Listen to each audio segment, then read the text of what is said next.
This is the Gravastar Mercury M2, a wireless gaming mouse with an interesting design and build. But will this design fit our gaming style? Let's find out.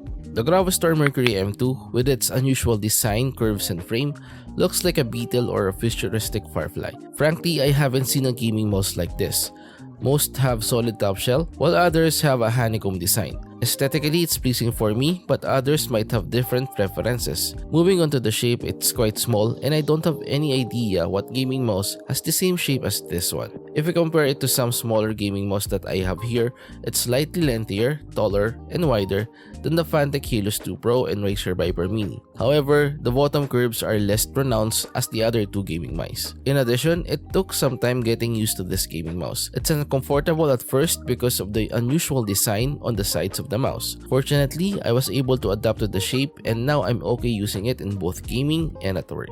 Another crucial factor for a gaming mouse is its weight. The Mercury M2 tips the scales at 79 grams, which falls within my acceptable range for comfortable and precise mouse movements without fatiguing my hand and arm. However, considering its close to bare design, 79 grams might feel surprisingly heavy at first glance. I myself expected it to be lighter. Weight distribution also plays a role, and the M2 leans toward a front-heavy balance. Ultimately, whether this overall weight and balance suits your preferences is subjective. Some gamers might enjoy the added stability, while others might prefer a lighter or more evenly balanced mouse. Despite its slightly heavier weight, the Mercury M2 packs a punch in other areas, starting with its impressive battery life. With a 300 mAh battery capacity, it clocked over 50 hours of wireless uptime in my tests, even with all the dazzling RGB lighting enabled. By the way, the lighting is fully customizable through the dedicated software. More on that later. But regardless of the fancy light show, the battery longevity truly impressed me. Moreover, charging time takes around 3 to 4 hours. The mouse blinks red when the battery levels dip low,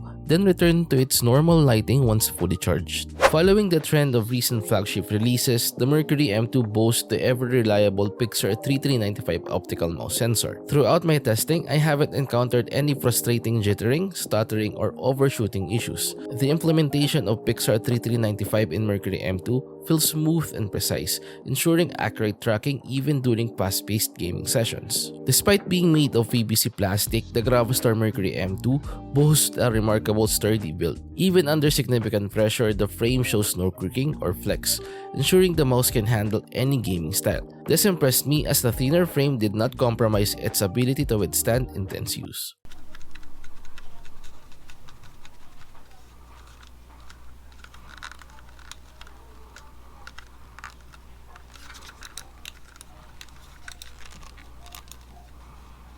In line with its flagship status, the Mercury M2 offers a versatile tri-mode connection, allowing you to choose between 2.4 GHz wireless, Bluetooth, or wired modes for optimal flexibility. In my test, both wireless connections prove reliable and seamless, with no connection drops or noticeable latency. Switching between modes was effortless, ensuring a smooth transition between different devices or scenarios. However, it's worth noting that the USB-C port on the Mercury M2 has somewhat enclosed design, potentially limiting the compatibility with certain third-party cables.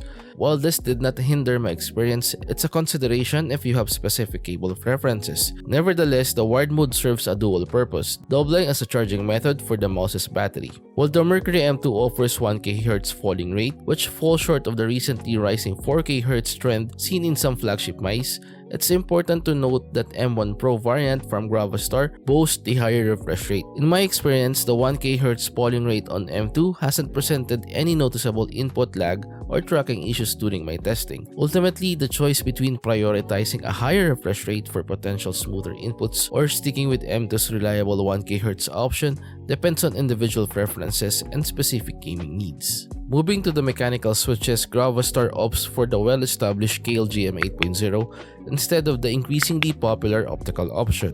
While I anticipated optical switches, the familiar tactility and performance of GM 8.0 are certainly reliable. However, I would have preferred wider clickers for better comfort, especially for users with larger hands. Furthermore, there is noticeable pre- and post-travel upon closer inspection, but it remains within acceptable levels. Aside from that, Gravastar equips the side buttons with Gale mechanical switches boasting a 5 million click lifespan, offering both solid tactility and convenient placement. . 。 . 。 . 。 . 。 . . . . . . . 。 . . . . . . 。 . . . . . . . . . 。 . . . . 。 . . . 。 . 。 . 。 . 。 . 。 . 。 . 。 . 。 Thanks, man.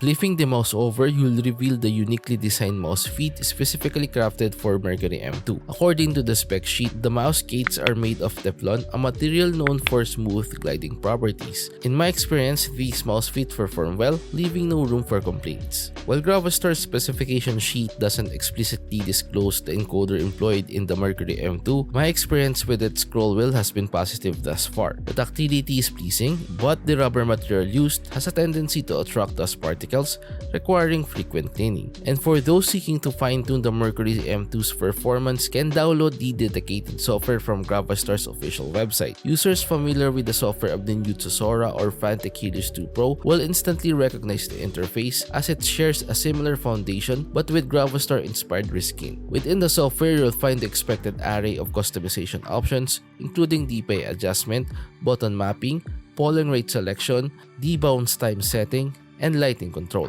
One crucial setting worth enabling is the anti-interference feature, which helps maintain a smooth wireless connection even when the 2.0 GHz receiver is positioned farther away. Moving on to the lighting, the Mercury M2 boasts a uniquely designed dual-purpose component that shines as both a stylish lighting accent and a practical DPI and battery level indicator. The design is quite innovative and futuristic, and like I said earlier, it resembles a firefly. Unboxing the Mercury M2 leaves a good experience. In addition, the specifications of the mouse are written at the back of the box, making the information readily available to every user. Inside the box, you'll see the usual components like the user manual, a USB-C cable for charging and wired mode connectivity, a set of grip tapes and mouse feet, the 2.4 GHz dongle and an extender, and lastly, the gaming mouse itself. Considering its features and performance, the pre-order price of Mercury M2 comes in at $79, which equates to roughly 4,000 pesos. The pricing places it within the competitive range of flagship wireless gaming mice. The Mercury M2 shines with its performance. I'm pleasantly surprised with its battery life. It lasts significantly longer than expected. The sensor implementation is flawless, translating every movement with precision. One caveat to consider is the unique design and shape. As I mentioned earlier, it took me a week to comfortably adjust, whereas I typically adapt to a new gaming mouse within 2 to 3 days. Users with similar hand sizes might face a similar learning curve. However, once you overcome the initial hurdle, the experience becomes remarkably rewarding. Furthermore, the $79 or 4,000 pesos price tag might sit at the higher end of the Philippine market, especially compared to options offering 4K refresh rates at lower prices. That said, the Mercury M2's overall performance and features still hold strong compared to other gaming mice in its price range, making it a worthy contender despite the initial investment. Huge thanks to Gravastar for sending this mouse in. And that's it guys, we have reached the end part now. Hopefully you've enjoyed this video. Till our next, goodbye.